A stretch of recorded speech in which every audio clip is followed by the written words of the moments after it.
Bonjour et merci de nous rejoindre pour cette édition. Voici l'actualité de ce jeudi. Et l'on commence par ce nouveau rebondissement dans l'affaire de la disparition de Mathieu Casergue. Nous avons rencontré en exclusivité le procureur qui nous a annoncé avoir saisi le juge d'instruction. L'annonce officielle du décès du gendarme avait en effet été prononcée 1 an après la disparition. Cette démarche permet maintenant de donner un nouveau tournant à l'enquête et de saisir le juge d'instruction pour des faits d'homicide involontaire. L'interview au micro de Pascal Robert. Le jeune homme n'a plus donné signe de vie. C'est vrai que dans les mois qui avaient suivi, on avait pensé le voir dans différents endroits de la Réunion. Mais il faut bien constater que ces pistes-là étaient des pistes sans fondement. Donc nous, on a considéré, si vous voulez, que les circonstances de sa disparition laissaient craindre qu'il soit décédé. Et donc le jugement déclaratif de décès et la traduction civile de cet événement dramatique. Dès la fin du mois de juin, il y a eu une enquête qui a conduit à l'audition de plusieurs dizaines de personnes, puisqu'on voulait quand même savoir dans quelles circonstances M. Casergue avait pu disparaître. Les 2 personnes qui l'accompagnaient ont été entendues, mais pas que elles. On a aussi retracé tout le déroulé de l'appel au secours, en tout cas les circonstances dans lesquelles ces deux personnes avaient fini par aviser les secours, qui du coup ont été déclenchés un peu tardivement. Donc il y a eu une enquête dirigée par le parquet et fin juillet, un juge d'instruction a été saisi. Ces plaintes ont été justement jointes à l'enquête et le juge d'instruction a été saisi de faits de non-assistance à personne en danger. Moi, tant que M. Casergue n'était pas déclaré décédé, moi je ne pouvais pas saisir le juge d'instruction de faits d'homicide involontaire. Donc comme le jugement a été rendu, nous venons de saisir le juge d'instruction de ces faits complémentaires. Donc le juge est saisi des faits de non-assistance à personne en danger et de faits d'homicide involontaire. Directement non, mais à la demande de la gendarmerie nationale qui paraît avoir été en relation d'une façon ou d'une autre avec les membres de la famille, alors lesquels nous on n'est pas rentré dans ces détails. Alors il semble qu'effectivement que j'ai vu ça dans la presse, que notamment la mère de M. Casergue se soit émue qu'on déclare son fils décédé. Je comprends parce qu'elle a toujours un espoir, mais c'est tout à fait humain. Mais nous on avait des éléments qui nous semblaient rendre nécessaire ce jugement. Dans l'affaire maintenant du trafic de cocaïne, les 2 jeunes femmes qui avaient fait transiter la drogue et ont été arrêtées à l'aéroport ont été placées en détention provisoire et mises en examen. La défense présente les 2 jeunes femmes de 18 et 19 ans comme des victimes d'un réseau organisé en métropole. Elles transportaient de la marchandise d'une valeur estimée à plus de 20 000 €. Écoutez plutôt au micro de Pascal Robert.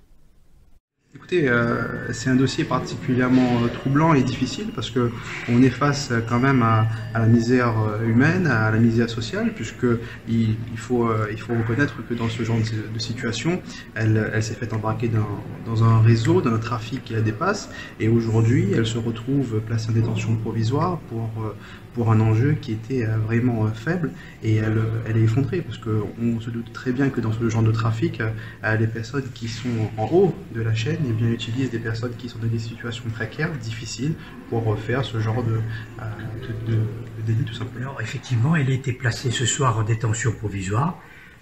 C'est quelqu'un qui est très jeune, parce qu'elle a 18 ans, c'est la première fois qu'elle se retrouve dans ce genre de situation. Elle n'a jamais connu d'incarcération.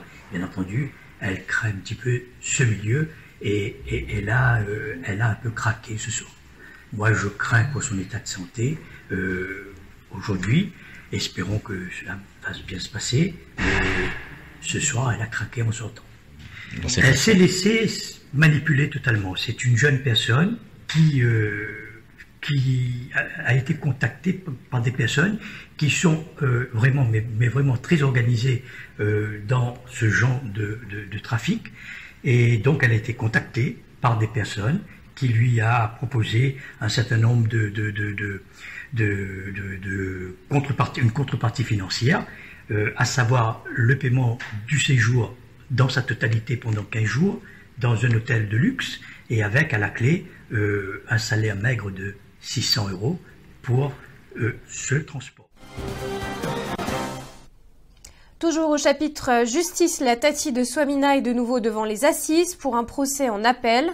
Rappelez-vous cette jeune femme de 21 ans retrouvée en état de famine et dans des conditions sanitaires déplorables qui est décédée peu après. Sa logeuse avait échappé à une condamnation, mais le parquet avait fait appel.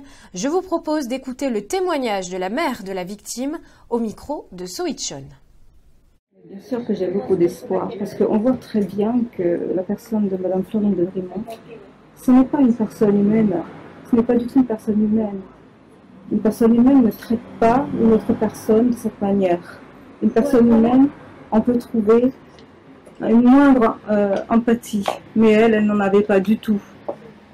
Elle a considéré ma fille, ma chère fille, mon unique enfant, pour moins que rien, moins que la serpillière. Même les chiens n'en font pas. Cette malheureuse personne souffrait d'anorexie. Cette anorexie découlait du traumatisme qu'elle a subi dans son enfance de la part des parties civiles qui se constituent dans ce dossier, qui non contentes l'avoir rejeté et d'avoir été accusée d'agression sexuelle, une plainte qui a été d'ailleurs classée où cette jeune femme n'a pas été reconnue dans son statut de victime. C'est à partir de là que son état s'est détérioré, son état psychique s'est détérioré jusqu'à souffrir d'anorexie. C'est de cette raison-là qu'elle est décédée. Et aujourd'hui, on essaie de trouver un bouc émissaire avec Madame de Vrimont. C'est le jour J pour les élèves de collège. Les épreuves du brevet ont débuté ce matin et vont se dérouler sur 2 jours. Il s'agit du premier examen des adolescents. Samuel Irlepen a assisté au lancement des épreuves ce matin au collège Hippolyte Fouque à Sainte-Suzanne. C'est un premier examen, mais pas seulement. Il nous faut un point d'étape de toute manière sur les compétences et les connaissances. Et c'est un bon moment justement de cette césure entre, je dirais, la troisième et la seconde pour faire ce point. Il est important que, notamment sur un certain nombre de choses comme l'expression écrite, l'expression orale, les connaissances dans les matières fondamentales, nous fassions le point. Voilà, et le brevet il sert à ça et ça marche plutôt pas mal. Nous avons à peu près 88% d'élèves qui réussissent au brevet, 85% en filière générale et un peu plus en filière professionnelle. Alors c'est un jour particulier pour eux parce qu'effectivement ils mettent beaucoup d'énergie, ils ont mis beaucoup de temps de préparation dans cet examen et pour eux c'est une étape importante. Donc oui, ce matin ils sont très stressés et on le sent, ils parlent pas trop, ils sont pas comme d'habitude, donc ils ont été bien préparés là. On les voit grandir, on les voit, c'est leur premier examen et on a peur pour eux, on est confiant aussi et je pense que comme leurs parents qui sont certainement stressés aujourd'hui, nous les enseignants, on a quand même cette petite crainte, toujours l'appréhension que ça se passe pas bien pour eux, mais voilà, on est avec eux en tout cas. C'est la fin de ce journal, on se retrouve à 18h pour une nouvelle édition.